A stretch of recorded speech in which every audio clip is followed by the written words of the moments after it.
भाई साहब, ये हरी सिंह कौन है? ये सबको पता है कौन है। मेरी चाची जी जो बीजेपी में गई उसके कारण एकदम से सब थोड़ा बहुत ठगा हुआ महसूस कर रहे थे। मैं उसके बारे में ना कुछ कहना चाहता ना कुछ और।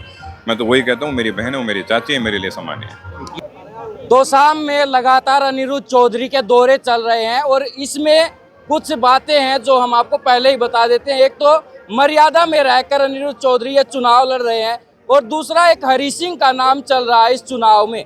भाई साहब, ये हरी सिंह कौन है? ये सबको पता है कौन है। ये सबको पता है। ये दो तीन इस तरीके के बिचौलिए रहे हैं जिन्होंने जनता को परेशान कर रखा है, तो इसलिए सब जानते हैं। किस तरह का बिचौलिया था किरण चौधरी के साथ? मैं इस बारे में कुछ नहीं कहना, जनता को सबको पता है। अच्छा, आप मर्यादा में रहकर चुनाव लड़ रहे हैं, कह रहे हैं कि श्रुति मेरी बहन है, वो आए तो उसका मान सम्मान करे, लेकिन वोट अनिरुद्ध चौधरी को दे। जी बिल्कुल, यही मेरी अपील है। हाँ, और मर्यादा में रह के तो आदमी को काम करना ही चाहिए। अनिरुद्ध चौधरी जी, मैनिफेस्टो कांग्रेस का भी जारी हुआ और बीजेपी का भी जारी हुआ है, क्या फर्क मानते दोनों में? फर्क ये मानता हूँ कि सरकार कांग्रेस की आएगी तो कांग्रेस वाला मैनिफेस्टो लागू होगा, ये सबसे बड़ा फर्क है। अच्छा, मिरान गांव में खड़े हैं, ये गांव हमेशा किरण चौधरी के झुकाव में रहा है, अब की बार देखने को मिल रहा है कि सारा वहां से टूटकर अनिरुद्ध चौधरी के पास आ गया। ये चौधरी बंसीलाल जी का गांव रहा है। चौधरी बंसीलाल जी के प्रति एक लगाव रहा है और इस समय सबके मन में यही बात है कि एक तो कुछ मेरा इनका प्रेम बहुत ज़्यादा है, मेरे साथियों का और भाइयों का और बुजुर्गों का आशीर्वाद मिल रहा है, तो ये यहाँ अभी भी वहीं के वहीं हैं। पर मेरे ख्याल से कहीं ना कहीं मेरी चाची जी जो बीजेपी में गई उसके कारण एकदम से सब थोड़ा बहुत ठगा हुआ महसूस कर रहे थे, और एक मुझे यहाँ प्रत्याशी के रूप में देखने के बाद में सब एकदम खुश हुए और मेरे साथ जुड़ गए।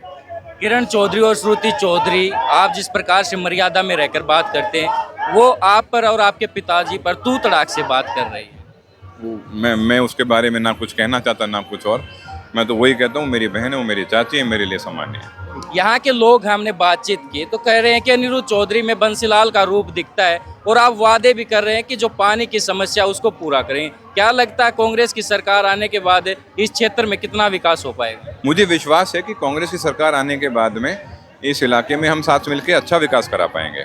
जो समस्या है उनका समाधान करने की नीयत और कोशिश होनी ज़रूरी है, वो दोनों मेरे पास भरपूर हैं।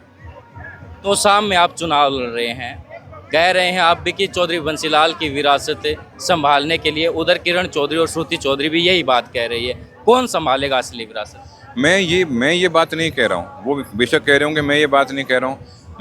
मुझे मेरे ऊपर पूरा कॉन्फिडेंस है, मुझे मेरे सब साथियों और भाइयों का आशीर्वाद और प्यार मिल रहा है, और मैं ये जानता हूँ कि मेरे अंदर कई गुण ऐसे हैं जो मैंने सीखी हैं, अलग अलग लोगों को देखकर सीखी हैं, दादाजी को की कई चीज़ों को देखकर सीखी हैं, और नेताओं को भी देखकर सीखने की कोशिश करी है। मैं तो मेरे अपने खुद का जो मेरे अंदर का जो काम करने का तरीका है, मुझे उस पर भरोसा है, और दादाजी का काम करने का तरीका और जो विकास कराने की उनकी दर रही है, वो मेरे ख्याल से हरियाणा में सबसे ज़्यादा सबसे बढ़िया रही है। तो वो विकास के मामले में सबके आदर्श हैं, तो उस तरीके से काम करने की मेरी कोशिश है।